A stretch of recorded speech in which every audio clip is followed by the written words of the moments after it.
Hello viewers, welcome to Aspire High channel, an upcoming education content channel primarily intended for management studies. In this series of videos to cover the subject Human Resource Management, MMPC 2 being the course code, a core subject paper of semester 1 of IGNOU MBA program. This is going to be the last video session covering the last unit 14 in the block 4, that is unions and associations. We shall discuss the important questions and suggested answers for the upcoming term and examination this month. The important topics from which we can expect questions in the coming term and examination this month are 5 actually. They are forms of trade unions, functions of trade unions, theories of trade unionism, growth of trade union movement in India, and employers association. We shall discuss these topics one after another. Before actually taking up the current subject of covering unit 14 unions and associations, I would like to give a clarification to the viewers that in this series of video sessions, this being the 24th video, we have been covering the course MMPC 2 Human Resource Management, a course subject paper of semester 1 of IGNOU MBA program in distance mode. And for the benefit of the IGNOU learners, just I would like to display the June 2024 term and examination question paper. You can see this. This is MMPC 2 MBA term and examination June 2024. You can see here, attempt any 5 questions, all questions carry equal marks. So that is 5 out of 8 pattern. You can see here 1, 2, 3, 4, 5, 6 questions. Next 7th question and 8th question. Totally there are 8 questions and the examinee has to answer any 5 of these 8. 5 out of 8. So 5 into 20, 100 marks. There is no compulsory question here. And one more point is there is no case study. If at all case study is there, it is always asked as a compulsory question carrying 40 marks weightage. 40 marks weightage. So here it is a 5 out of 8 pattern. And in our earlier videos wherein we discussed the previous examination papers, we have covered 8 semester papers. We came to the conclusion and that the pattern is not a confirmed pattern and there is a possibility of getting a case study, but the probability is relatively less based on the analysis of the previous papers. That is what I try to convey. A perusal of this question paper clearly indicates that in June 2024, MMPC 2 course, that is a new syllabus course, as far as that is concerned, no case study was asked. Now let us start the discussion of the topics from unit 14, unions and associations. The first topic is definition of trade union. Trade union is defined as any combination, whether temporary or permanent, formed primarily for the purpose of regulating the relations between workers and employers or for imposing restrictive conditions on the condition of any trade or business, and includes any federation of 2 or more unions. So the definition consists of 3 parts. First one is, it is a combination formed for the purpose of regulating the relations between workers and employers. So employees and employers, or for imposing restrictive conditions on the condition of any business. And third one is, it includes any federation of 2 or more unions. So in this way the trade union is defined and the definition is found in Trade Union Act 1926. So it is not given by any management scholar. In this way we can understand basically what the trade union is. Basically the trade union is to safeguard the workers, to take care of their interests, and to have a negotiating mechanism on behalf of them with the owners or the employers. That is the basic understanding of the trade union. It is governed by the provisions of a act, a central act, Trade Union Act 1926. Now we can have another definition, DeSanjo and Robbins. The viewers who have been following these series of video sessions right from the first video to this 24th video could recollect that DeSanjo and Robbins definition of our HRM was first taken up in the first video session. So it's a mere coincidence in the last video session for covering this MMPC2 course, we are once again taking up the definition given by DeSanjo and Robbins in 1993. These management scholars defined trade union as an organization of workers acting collectively who seek to protect and promote their mutual interests through collective bargaining. This definition is relatively simple, but the earlier definition was found in the Act passed by Parliament, Trade Union Act 1926. Here you can understand very easily that what a trade union is: organization of workers acting collectively for the purpose of protecting and promoting their mutual interests. How to get it done? Through collective bargaining, bargaining with the managements, bargaining with the employers. In this way we can understand the trade union. The next topic is forms of trade union. There are three forms of trade union. First one is classical, second one is neoclassical, third one is revolutionary. We have already understood what a trade union is from the definition just now we have seen. So that is the classical form of trade union. Trade unions are the expressions of the needs, aspirations and wishes of the working class. Next comes the neoclassical. It is a step ahead of the classical form, wherein the unions will take up much wider issues. Normally the managements will say that why you are bothered about all these things, in what way you are connected. Such type of issues like tax relief, savings interest rates, etc. Sometimes they may be outside the boundaries of the management also, but they fight for them. That is a step ahead. That is a neoclassical form of trade union. The third one is revolutionary, much more ahead of these two forms, classical and neoclassical. They strive for change in the system. For that they even fight like anything, including use of force, that is what is called boycott, strike, agitations and the like. So there are three forms: classical, neoclassical and revolutionary. From the examination point of view, we have been seeing these topics. So another important topic from the examination point of view is functions of trade union. There are four functions of trade union broadly defined are understood. The first one is a protective function, second is fraternal function, third is political function, fourth is social function. So protective functions are the basic things, that is for which the trade unions are basically formed.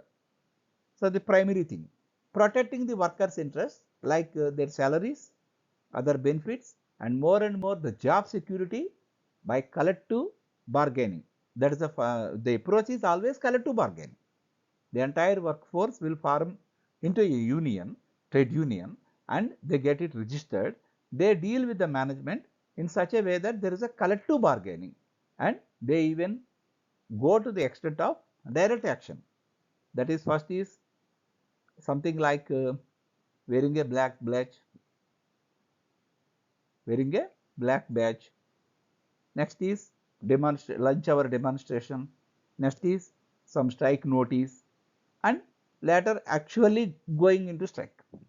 In that way, if at all their demands are not met or even at least not considered for negotiations, if they are called for discussions, sometimes they postpone all these direct actions.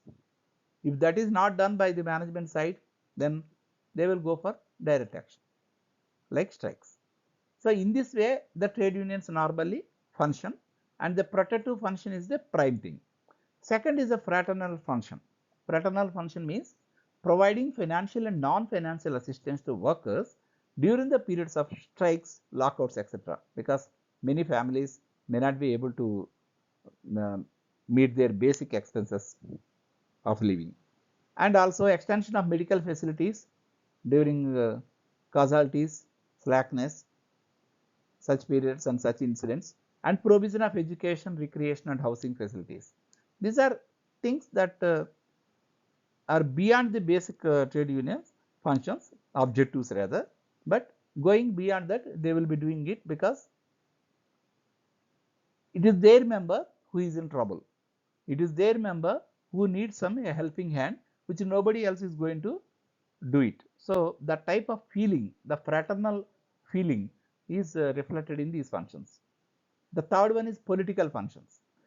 Political function means most of the trade unions will have affiliation with a political party. Why?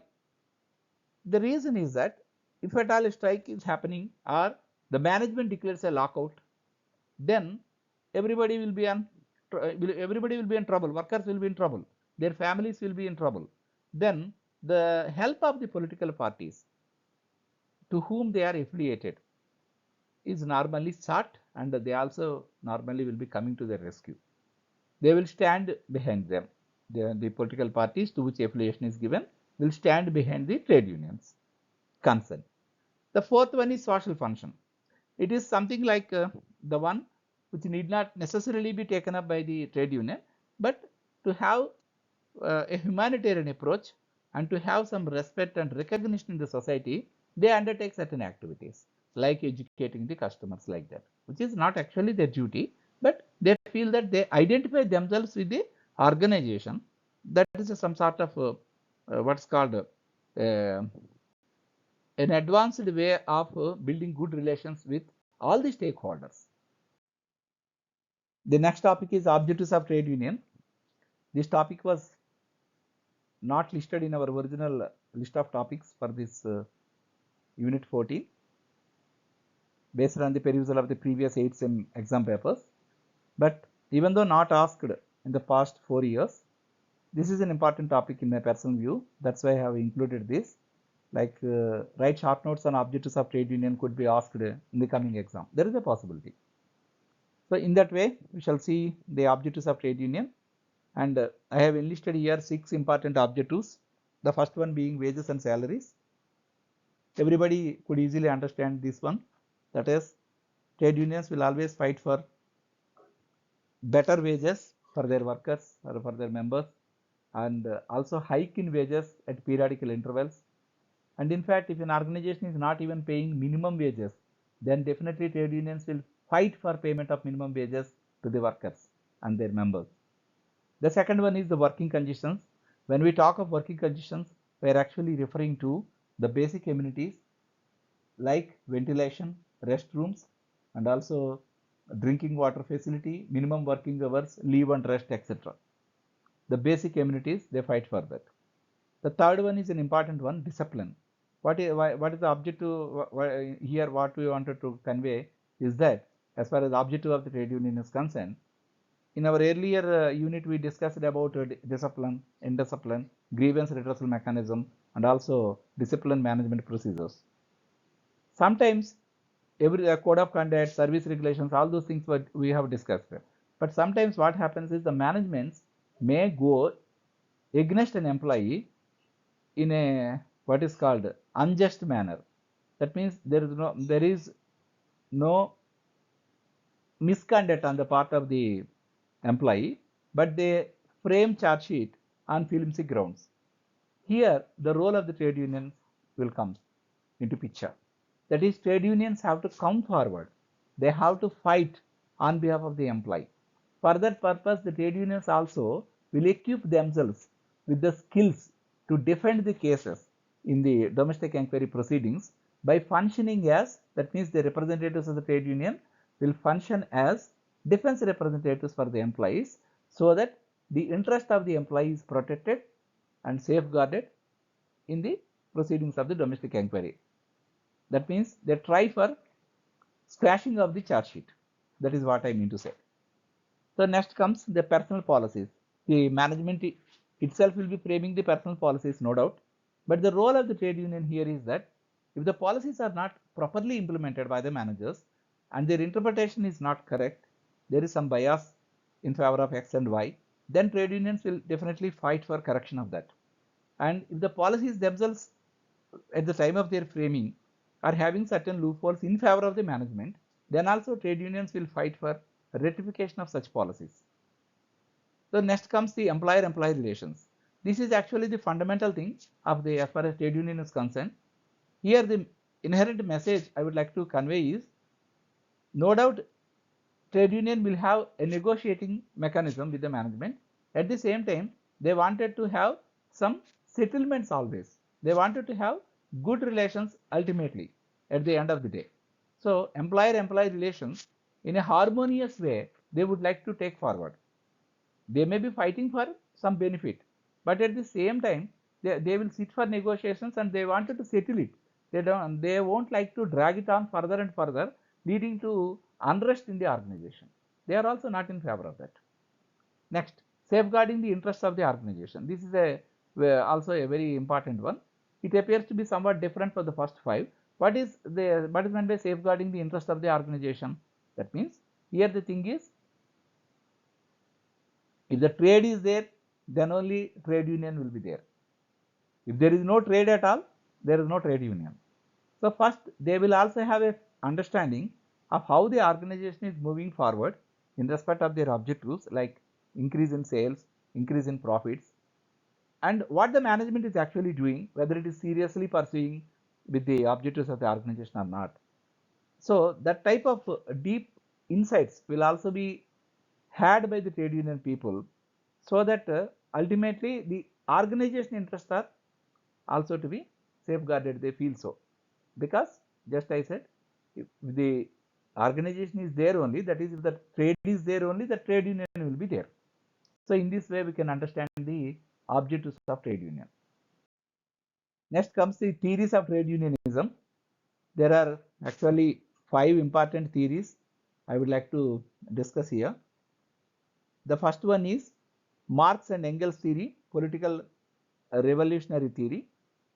This is based on Adam Smith's theory of labor value, and trade union is a class struggle. That is the statement they wanted to make. This is actually, these people, Marx and Engels, are revolutionaries. That means they say that it is the workers are put to trouble by the managements, trouble by the owners or the employers. So they fight for their benefit. That means the management always wanted to put pressure on the workers, oppress them. Then that is why it is a class struggle. That was the message from the Marx and Engels political revolutionary theory. So from that the trade unions have originated. The second theory is given by Webbs. Webbs is actually a civil servant, and he wrote a book, Industrial Democracy, which was very popular at the time, Theory of Industrial Democracy. And according to Webbs, trade unionism is nothing but extension of democracy from politics to industries. Just like in politics we talk of democracy, in industry also, if at all a democracy has to be put in place, definitely trade union should be there. Trade unionism has to be there. That is the second theory. The third one is environment theory, given by Commons. Commons is an academician. He said that ultimately there will be partnership between employers and employees. Just now I said employer-employee relations in the objectives. I said ultimately, even though the trade unions fight for some benefits in favor of their workers or members, they wanted to have a harmonious relationship in the long run. So that is what is conveyed by Commons in his environment theory. The fourth one, theory of scarcity consciousness. This is given by Perelman.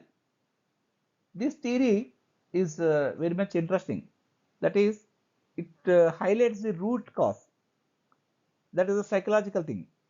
In the midst of limited economic opportunity, because employment opportunities have always been scarce, they are not abundant. That is, there is always a gap between demand and supply. So The psychology of seeking livelihood and in a situation of limited economic opportunity, people fight for or crave for employment. So, what is scarce here? Employment opportunities are scarce, economic opportunities are scarce. This fundamental scarcity consciousness will lead to what is called some sense of insecurity among the workers, that led to formation of groups. So, ultimately those groups are nothing but unions. So, that is the basis of unionism as per Perelman's theory of scarcity consciousness, because employment opportunities are very much limited. So, people find it difficult to get employment. They strive for getting that. So, for that a feeling of insecurity will be there. That is the basis of formation of unionism. Next comes Tannenbaum's theory of man versus machine. This is also very interesting and quite different from all the four theories we discussed now. That is, people, when we talk of workers, we refer to industries. Industries means they will be in urban areas, say basically. So, who are coming as workers? People working in originally belonging to rural places. They migrate to urban places. But in rural areas, they feel that they are having everybody around them. That means there is a well-knit group in a village. But when it comes to a city or a semi-urban place, and somebody has come forward, moved from a rural area to urban area to work as an industrial worker, he will feel that he is alone. He is feeling that he is alone. Earlier he was in a group in a village. So he lost some sense of identity. So to get back that sense of identity, unions are formed. Workers unions are formed. Unions means workers unions are formed, which provide the worker a fellowship feeling. So whatever that was lost by virtue of their migration from rural area to urban area for employment purpose as an industrial worker, that particular loss of identity, sense of identity, loss of identity which he had in the rural area is regained by being a member of a trade union, because union is providing the worker a fellowship, what's called concept. That is Tannenbaum's theory of man versus mission. In this way, we can have a fair idea of the 5 important theories of trade unionism from the examination point of view. Growth of trade union movement in India. This topic and the next topic, employers association, are basically factual content topics. That means no conceptual understanding is involved. Very simple to understand. Only thing is, from the examination point of view, more particularly because 20 marks questions are asked normally. So we have to enlist certain facts so that we have to just memorize them and present it rather. No conceptual understanding is required in this case, in these two topics. Let us see how the trade union movement started and it has grown in our country. It all started during the early period of industrial development, when social workers, philanthropists, and other religious leaders, mostly on humanitarian grounds, tried to form groups of people, grouping of people, because they felt bad of the situation of the workers. Workers are not paid properly. They are put to harassment. They are put to stress, and there is no job security. There is no security of employment for them. Low wages payment. That is why the workers are not in a position to negotiate individually. Therefore, these people thought that they should be grouped first. Those groups ultimately led to formation of unions. The first Factories Act 1881 was passed on the basis of recommendations of Bombay Factory Commission 1875, and this particular Factories Act 1881 has some limitations. That is why the workers in the Bombay textile industry, under the leadership of N.M. Lokhande, demanded reduced hours of work, weekly rest days, midday recess, and compensation for injuries. Compensation for injuries. So here, when somebody demanded them, means they were not there. There was no compensation for injuries. There was no weekly rest day, weekly off. There was no midday recess. All those things were not there actually. That's why they fought for it. under the leadership of N.M. Lokande. Bombay Mill Owners Association finally agreed for weekly holiday. So that is a ray of hope then. So what happened is Lokande established the first workers union in India in 1890 in the name of Bombay Mill Hands Association. So if you see the sequence of events, there was a struggle. There were no minimum working conditions. Then somebody took the leadership and formed the people into groups. They fought for their just demand of weekly holiday, and ultimately they got it. So based on that success, the Lokande established the first workers union in India in 1890 in the name of Bombay Mill Hands Association. A number of trade unions were established between 1919 and 1923. Category-wise unions like Spinners Union, Weavers Union came into existence in Ahmedabad under the inspiration of Mahatma Gandhi. Why I am highlighting is under the inspiration of father of the nation, Mahatma Gandhi. So you can understand the spirit behind this, why unions are required, why people are to be grouped together to fight for the basic just demands, the very basic and just demands, not favors from the management. The most important year in the history of Indian trade union movement is 1914, when the All India Trade Union Congress, AITUC, was formed. All India Trade Union Congress, AITUC, was formed. The efforts of Indian National Congress resulted in the establishment of Indian National Trade Union Congress, INTUC, by bringing a split in AITUC. So, AITUC, there was a separation of INTUC. INTUC is at the behest of our Indian National Congress, INC. Socialists separated from AITUC and formed Hind Mazdoor Sabha, HMS, in 1948. At the same time, radical group also came out and formed a union called United Trade Union Congress in 1949. So you have radicals in the form of United Trade Union Congress, you have socialists in the name of Hind Mazdoor Sabha, you have INTUC at the behest of Indian National Congress, and you have the original AITUC. That was the original first one. So in this way we have 4 now. What happened is the splits that have happened led to formation of 4 distinct central unions in the country. So our trade union movement history says that there were splits initially and 4 distinct central unions were formed.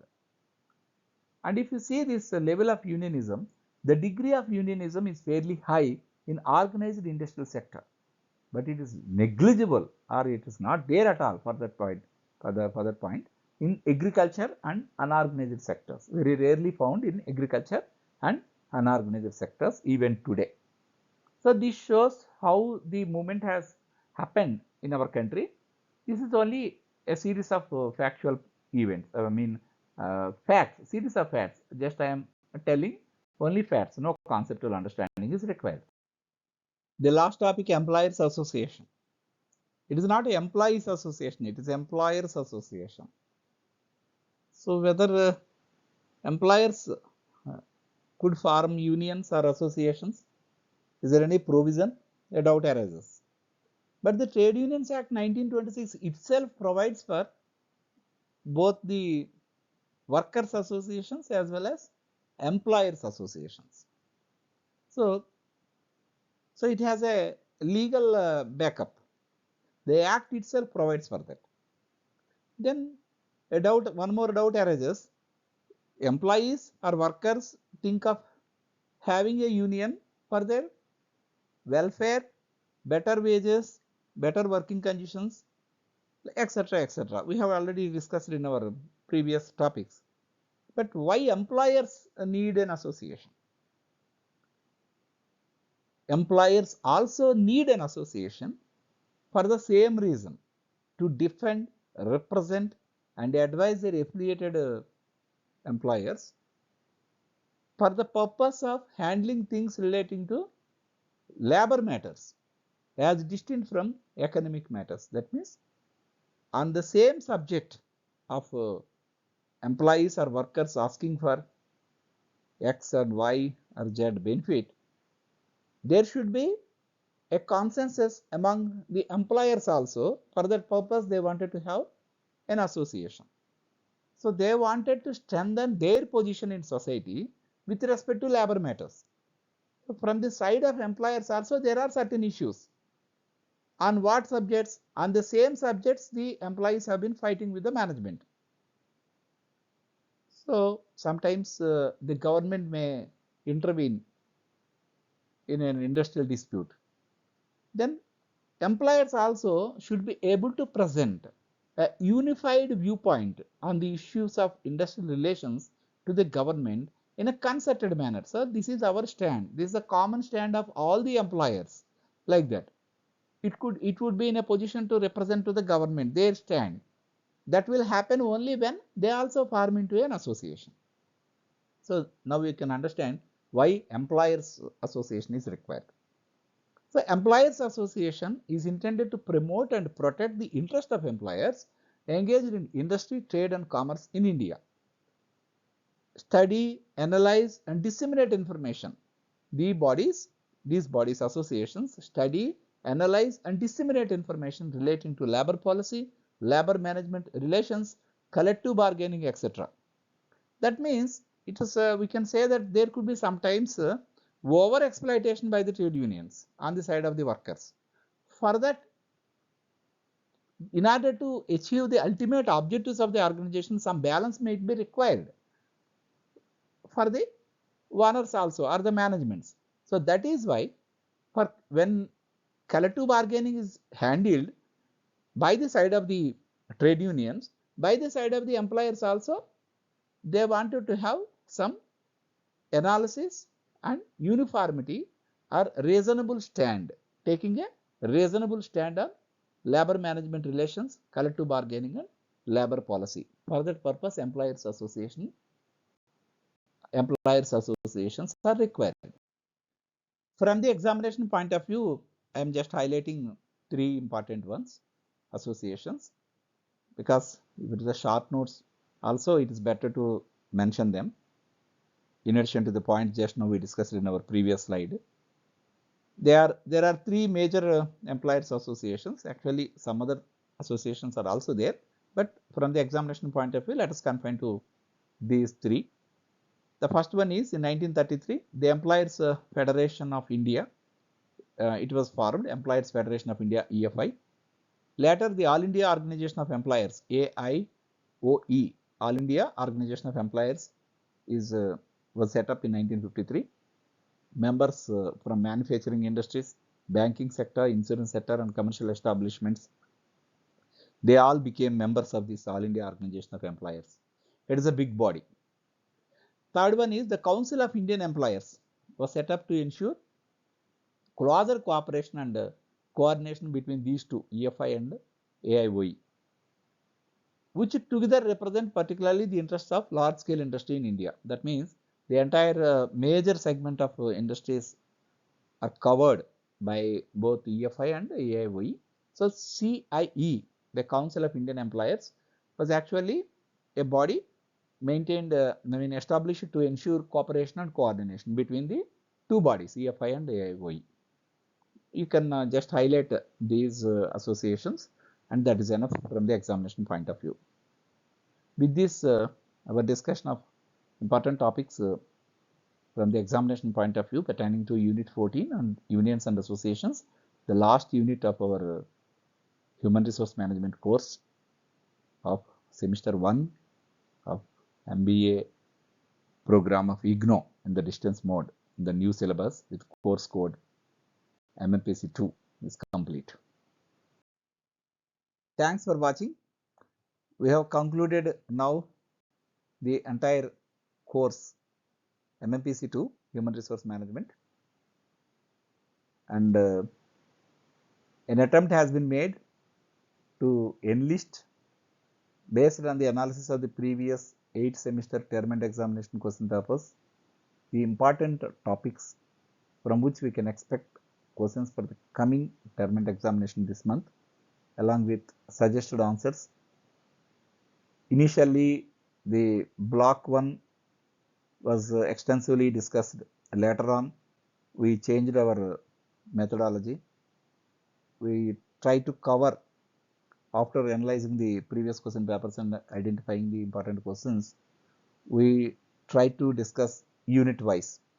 One video session, one unit. Actually, the duration was also not taken cognizance of. The duration required more having regard to the topics of that particular unit. We had a extensive coverage exceeding even 45 minutes. Like that, duration was not taken into consideration. Some videos were lengthy also, but an attempt has been made to cover all the important topics from the examination point of view.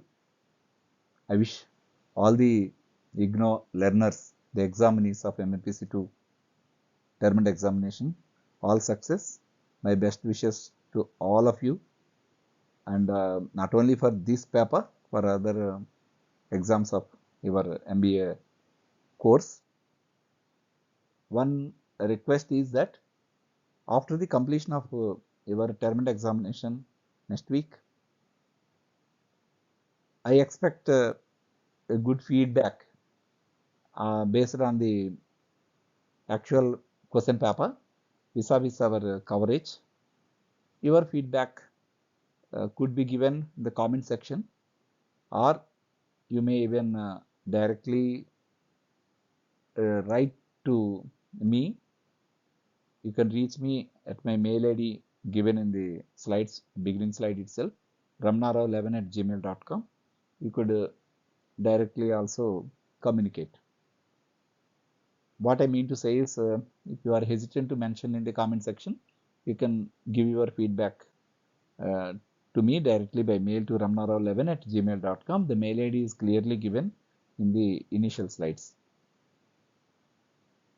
Your feedback is most welcome way forward in deciding the other courses of second semester, third semester, like that of our IGNOU MBA program. And if anyone could volunteer, he or she could send the copy of the actual examination paper, MMPC 2 December 2024 question paper. They could volunteer to send it by mail to me, so that that will be useful to the next semester course content coverage. I once again request all the viewers to subscribe to the channel if not already done. And once again, my best wishes to all of you. Thank you once again for watching the series of videos of this course right from the beginning till this 24th video. Thank you.